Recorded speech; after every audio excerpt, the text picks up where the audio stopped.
Friday at this time, we get Bills veteran linebacker Lorenzo Alexander in studio with us for The Lowdown, presented by Hutch's, redefining city dining. Hutch's. Lorenzo, how are you? I'm doing great. How are you? Thanks for coming in. Yeah, my pleasure. You know, I always enjoy this time of the week. Do you really? I do, and I actually enjoyed this a little bit better because I feel a lot better this week. I was a little sick last week, and so I feel ready to go. Good. Yeah. 7 sacks. 7 sacks for the Buffalo defense against Miami last week. Yeah. That was pretty amazing. Yeah, it was good. You know, obviously to be able to get after the quarterback, affect him early and often, and then obviously with our offense putting up the points they did, it got them out of the run game early. And guys just really took advantage of their offensive line. I think just had a lack of communication and execution throughout the day, and guys were able to get to Fitzpatrick and get him down because he is a hard tackle. And so it was just great to be able to see that consistently throughout the entire game. What makes him a hard tackle? You know, he's stocky, thick guy. I think he's more athletic than you would think, you know, chasing him down and trying to get to him. And then he has a mentality of a linebacker in a sense of shrugging guys off. And so it's difficult than people may think. So the coaches talked about playing fearless on both sides of the ball. Do you think with all the pressure that packages they sent, it seemed like you blitzed a lot more than you normally did? Was that a kind of a signal that they were going to coach fearless as well? Yeah, and I think guys just play downhill. I mean, I think there's a lot of concepts in football where if you're playing man-to-man and your guy stays in blocks, you can add on to as well. And I think guys were able to recognize, see things, and just get downhill and populate kind of the pocket. And then guys did that a great job throughout the whole game, and it led to several of our sacks. Lorenzo, I know sacks are not everything, and you know the Bills are in the top 10 now in sack percentage, 7th overall. But it's kind of interesting that there are 15 different Buffalo Bills with at least 1 sack this year. What does that say about your defense? Well, I think we just have a myriad of guys that go in and rotate and play. And so it just shows that we have a roster that's deep. And then we also have guys, again, that add on. You know, you think about Jordan Poyer, think about Tre'Davious. I think he has a sack as well. Tremaine Edmonds, Matt Milano, Taron Johnson. So we have different ways of getting to the quarterback where guys can't always just say it's the front four. You talk about Tremaine Edmonds. He had a speech to give to the entire team on Saturday night. What did that mean? How did it affect you? What's it say about Tremaine?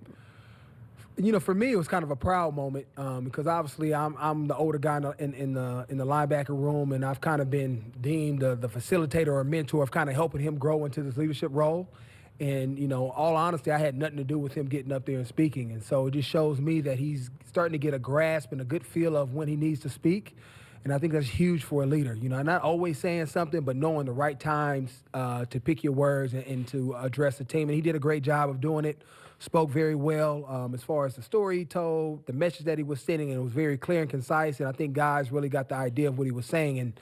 And the crux of it all was really just taking our game to the next level. You know, we're a good team, but we need to start dealing with teams. If they're an inferior team, we should go out there and handle them. And he backed it up. Yeah, and he went out there and played really fast, and he led by example. And that's right. That's what he falls into. That's his natural box of just being a great leader. But being able to speak about it and then back it up is huge for him. Did he have that in him? I won't even ask you about last year when he was 20. Now he's 21, so now he's an old man. But did he have that in him maybe back in September this season? No, I don't think he would have done it. I think he's taken some leaps and bounds throughout this season. Conversations with various guys. I think coaching, letting him know that he's earned the right to be able to speak that way and speak to guys and demand a raise in our play, and so he took it upon himself, and so it was really good to see that. I was actually surprised at Tremaine speaking, and it was really well done, and so I think guys responded, and because out of the respect they have for him. What are the mechanics of that? You got to ask. Is that a players only thing, or no? He did it in front of everybody, coaches too. Coach, he probably mentioned, hey Sean, I need to speak, and cool, yeah. I was gonna ask you about. Well, I can't remember what I was going to ask you about. I'm going to go on down the list here. We got prepared questions. Is this my future, Steve? Yes, it is. You're in deep trouble as a result. You're getting ready to face the Broncos, and you don't know much about this guy that's taking snaps in Brandon Allen. Right. What does that mean for your preparation and that kind of thing? Obviously he has 2 games under his belt that we'll really be able to dial into. You can see their offense has changed drastically since Flacco being in there, obviously, because he's a younger guy, even though this is his third year in the league, this is only going to be his third start. And so they put him under center much more than any quarterback we've probably played against this year, and really to protect him, run, play action, boot game, really helps keep the rush off of him. Also, they play a lot of base, so I'm going to play a lot this game, a lot of big personnel, 22, having 2 tight ends, 2 backs, or 2 backs and a tight end with 21 personnel. And so they lead by running the ball, giving it to Lindsey, giving it to Freeman. And then off of that, having some of their play action shot games, and Sutton has really come open since then as well. And one thing different with Allen that I think that we've seen that Flacco didn't do is off the boot game and off the play action game, he's not scared to throw the ball down the field, even when guys are covered, because he believes in them, and those guys have showed up for him. Sutton has made some spectacular catches, down the field for him, and so those are the guys that we're going to have our eyes on. Yeah, I did remember my question, and it was a bad question, so I'm not going to ask it. So you're better off. You're better off. We'll review after. Hey, I watched a couple of Broncos games this week, Lorenzo, and you're onto something there, and it just hit me. They're a different team. Now, I watched one game with Flacco and the last 2 with Brandon Allen, and they don't play anything like, offensively, they don't play anything like each other. Yeah, it's night and day. Yeah. And that's just because I think a lot of his youth, letting him get comfortable in the game, protecting him, because the last thing you want to do is put a quarterback in a situation where you have, all this personnel, 11 different formations, and he doesn't have the grasp that maybe a veteran has, and then, opposing defenses even add another element of disguising and blitzing, and now he's not thinking as quickly, and then you have some turnovers, and so they simplified the game plan to, I think, help his growth with experience in games. Here comes it's a compliment for the Broncos, and I'm not being condescending, and you can agree if you want. But I told Steve this earlier this week. They're kind of a scrappy team, You kind of look at them play hard, and you think, whoa, these guys, they mean business. They might not have a bunch of talent, but they're pretty scrappy, pretty fun to watch. And people thought about that same thing about us when we made the playoffs a year in or 2017, ago, yeah. So teams, if you go out there and play hard, there's enough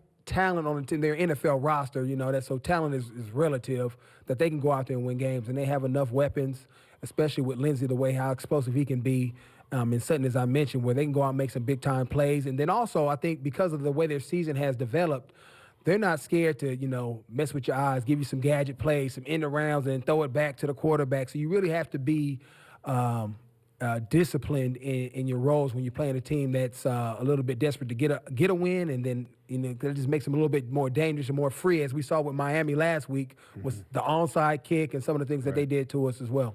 One of the things about it, it's a week-to-week league. I mean, you play up and down, but a game like last Sunday, where you're kind of dominant on both sides of the ball. The offense hung 37 points on the Fins, and you guys were crushing at times for their offense. Does that aid you and I've said this a couple of times on the show. I think for me, thinking back, man, you can't wait to get back and prepare for the next one. Oh yeah, I mean, you're riding high. So that's how this stuff snowballs, right? Right. You have a little success, makes you want more, prepare more, and as if you prepare more, that you're going to have more success. Most definitely, and I really love just being able to go out there, get right back out there with the confidence that we built last week, and be able to ride that wave in a sense. I think it not only gives our team confidence, but it also teams start seeing, man, these dudes are really good. We got to watch out for him. Got this guy over here rushing the passer, this guy catching a touchdown, guys that you didn't really think about necessarily. And so that also can be a bonus on their side for us as well. With Lorenzo Alexander, the lowdown as we get to some of the keys of this game in a minute. I wonder, Lorenzo, in your role as a leader on this team, and here we are now, the Bills going into their 11th game, Week 12. Do you look around at the young guys, the rookies in particular, for any signs of, wear down? Like, oh, my goodness, this is a long year. Do you see I've been doing that since Week 1. Have you? Yeah, man. With this group, they're a good group. I think our front office does a great job of identifying guys that don't necessarily fit into that millennial or traditional millennial generation that you would think about. But you have to stay on top of them. It's just a different group. And so every week since the Week 1, just making sure I'm talking to them. Obviously, I've gotten closer to some guys than other guys, but I've been trying to do that, from day one, so I don't have to try to catch them. I just try to slowly build them so they don't build bad habits to where now you got and try to fix something when you're dependent on them. One of the things you mentioned earlier was that because the score got out of hand early for the Dolphins, they kind of took them out of the run game. Yeah. How much does it mean when you're standing over there in a season and a time when Josh is still developing, they're struggling to score points. They hang 20 points up huge. early. Right. Man, it makes a difference for you guys on your side. Yeah, I mean, I can't even remember in the game the last time. They might have ran it like right before we went to have like a draw play to Laird just to kind of end the half. But after the first two series, I really didn't play any base defense anymore. We kind of came out of that and just was all nickel, obviously third down rushing the passer. So it definitely helped us because they felt like they had to pass the ball to move the ball down the field, because I think we had the first two run plays were negative plays. For like 4 of the first 5 plays were Yeah. negative, and they were all runs. And so when you're not having any type of success, you're like, man, we got to get out of this. And then the score gets out of hand. Okay, we got to throw the ball around to even maybe compete in this game. Right. We're live with Lorenzo. He's with us for a couple more minutes. If you have comments, questions, give us a call. 803-0550, toll-free 1-888-550-2550. A call here from John in Amherst. Go ahead, John. Welcome to the show. You're on the air with us. Hi. What I'd like to say is that what they need to go into the game with is attitude. The attitude that they had last week. They're a 7-3 team. They're one of the leaders in the league, and they got to show that from the opening kickoff to the final play. All right, John. There's thanks. your pep talk. We agree with There you. you go. Yep, got to every week. You got to start fast and finish strong, and so that's our mentality. And much like we did last week, come out guns blazing, and you can really get a team that's been struggling. Because obviously this team has been playing teams hard and lost a lot of games in the fourth quarter. So you don't want the luck to turn up on you where they figure out a way to win in the fourth quarter. So you want to be able to jump on them early, make them second-guess themselves, and get them out of their game plan and really have the game kind of under control throughout the game. I wonder how much, and John's call was about attitude. If you guys, you don't get much credit for your 7 wins in 10 games yet. And Micah Hyde's talk about, I'm not apologizing for these wins at all anymore. Is that the kind of attitude that might serve this team well moving forward? Because of who you played, people think like, well, the Buffalo Bills haven't beaten anybody. Yeah, I mean, we don't think think much about it because, like we just said, I mean, it's any given Sunday. You can lose to a 3-7 team just as easily as you can lose to a 7-3 team. And so our mindset's the same every week, is that we got to prepare like this is the Super Bowl champ and come out with that same intensity, because the talent is too great to ever feel like, okay, we got this thing in a bag when you go out there and play on Sundays. Because when you do that, which we've had those times where we kind of lull, you get hit in the mouth and it's embarrassing. What happened? What is the general? I don't want you to give me game plans or any specifics, but what's the personality of the Denver offense that you've been looking at on film? I think just how much they run the ball and how much they are in, a big base personnel while I'm on the field. Under center. I mean, you don't get that many reps. Normally, I would say I'll probably play on a high end, maybe 8 to 10 reps of base. I'll probably, if the game is, obviously competitive throughout the entire game, it doesn't happen like last week, I could see myself easily playing, 20, 25 reps in base, just because they like 22 personnel, 21, where they have tight ends, backs using the fullback, and using the play action, max protection to really allow this guy to feel comfortable in the pocket and not have pressure in his face and be able to take shots, which they want to do. Let's get to the lowdown. Lorenzo's keys to the game for the Bills going up against the Denver Broncos. Lowdown number 1.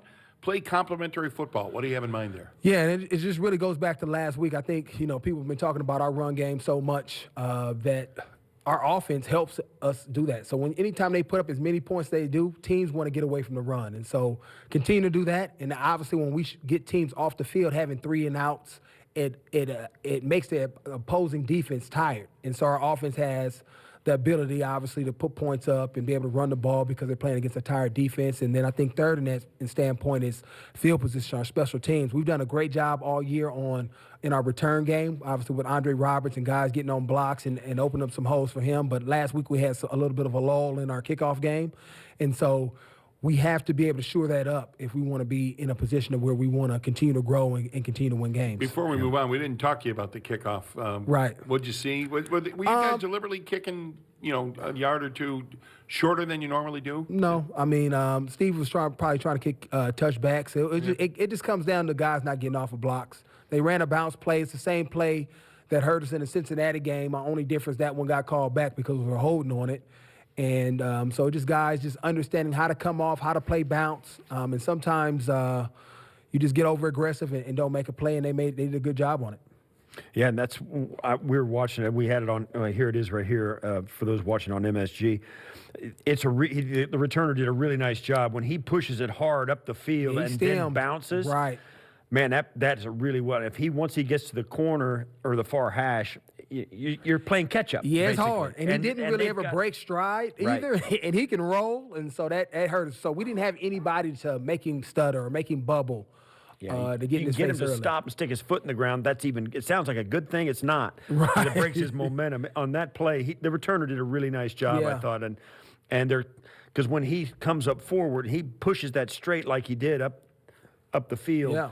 You've got to react as a coverage team. You've got to, but as a return team, you don't. Right. You're getting position on the guys that are converging, and he really set it up well. And then it's all key, just like you said. Once he bounces, you got to get him before he gets there. Right, and I think he did a great job this week of watching the tape and making corrections. And so you can react, being a backside player, thinking that it is a front side run because he did set us up. Right. But at the point, you need to get vertical. And I think guys still stayed on that angle like he stayed front side, and that allowed them to get washed. And so that's an easy correction for guys to make. Sure. Seeing the film. I doubt that we see, giving up something like that again happening to us. Lowdown number 2 deals with their young quarterback, Brandon Allen. You got to affect him. You got to do something with him. Yeah, right? I think, obviously this is something that we say every single week as far as affecting a quarterback. But I think when you have a young quarterback, anytime you want to take advantage of that just because of their lack of experience. Not that he's not good or anything. They just don't have the same experience as trying to affect a Tom Brady or Peyton Manning's caliber quarterback who has a lot of reps, who's seen every single thing underneath the hood. So we have to take advantage of that. So, Micah and them on the back end, disguising things, the D-line getting off, the pass protection, linebackers showing up, coming out. So he doesn't quite know or get a good feel of what's going on around him.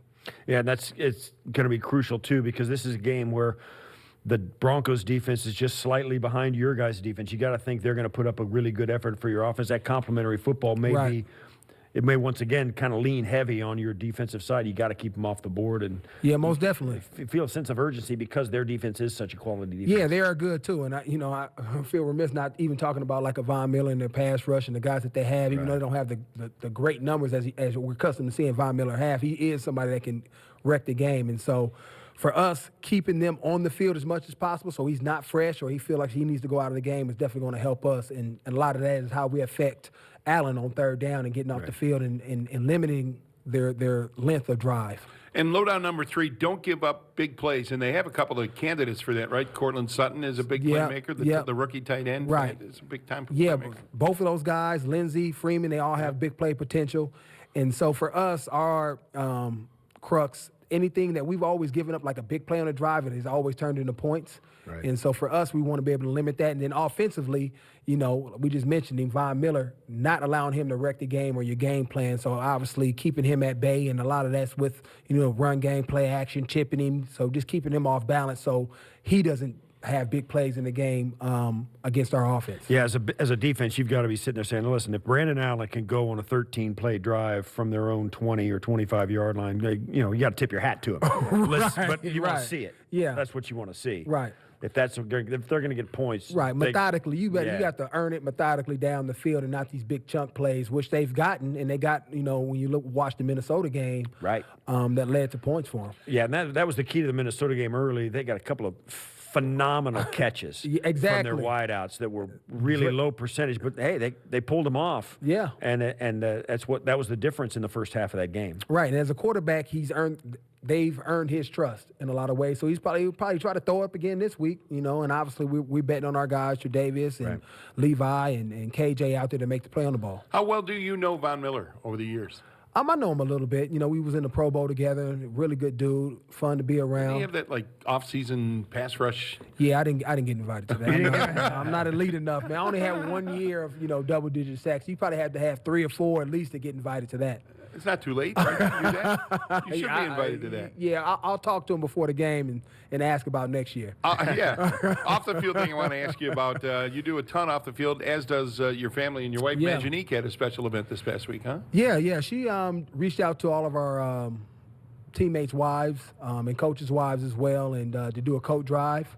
And so all the women got together, donated a ton of coats. I don't know the exact number, but she's donating to the Bell Center, who we have a relationship with, Yep. which is really cool. And Kids, adults, all kinds of coaches. yeah, all size coats. I mean, because obviously Bell Center just serves the community, Right. families, so everybody needs them. Obviously, with the weather in Buffalo, that's something that I think people often take for granted. And so having a nice new coat and maybe some Bills gear is always cool to get.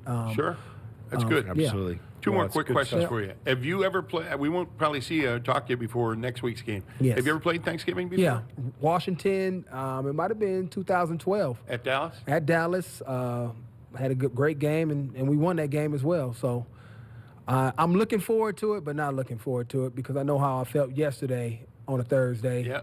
So Right. it's sitting in the back of my mind, like I'm focused on Denver, but like, man, how am I going to get ready for this game Yeah. right It's after? no it? small thing. yeah, Yeah. right. Oh.